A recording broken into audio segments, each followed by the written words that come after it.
விழுப்புரம் அருகே விடியா திமுக நிகழ்ச்சியில் யார் முதலில் பேசுவது என திமுக நிர்வாகிகள் மேடையிலேயே மல்லுக்கட்டிய சம்பவம் அரங்கேறியது.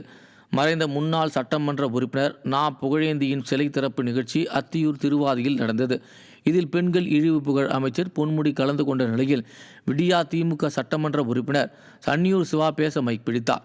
அப்போது அக்கட்சியின் முன்னாள் சட்டமன்ற உறுப்பினர் சே. புஷ்பராஜ், நான் பேசிய பின்புதான் நீ பேச வேண்டும், அதற்குள் நீ பேச சென்றால் நான் பேச வேண்டாமா, நான் எல்லாம் அஞ்சலி செலுத்தக்கூடாதா என ஒருமையில் கோபமாக கேட்டார். இதை கண்ட பொதுமக்கள் விழுப்புரத்தில் அமைச்சர் பொன்முடிக்கும் மாவட்ட செயலாளர் லட்சுமணனுக்கும் இடையேயான மோதல் அக்கட்சியின் அதிகார வெறியை படம் பிடித்து காட்டுவதாக காட்டமாக விமர்சிக்கின்றனர்.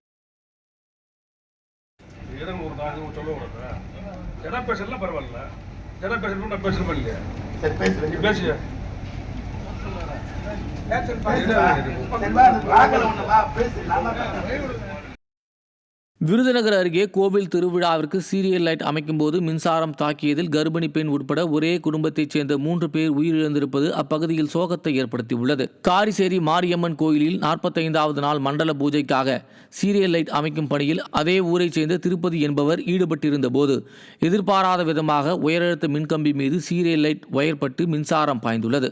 அப்போது திருப்பதியை காப்பாற்ற சென்ற 7 மாத கர்ப்பிணியான அவரது மனைவி லலிதா, பாட்டி பாக்கியம் ஆகியோரையும் மின்சாரம் தாக்கியதில் அவர்கள் 3 பேரும் சம்பவ இடத்திலேயே உயிரிழந்தனர்.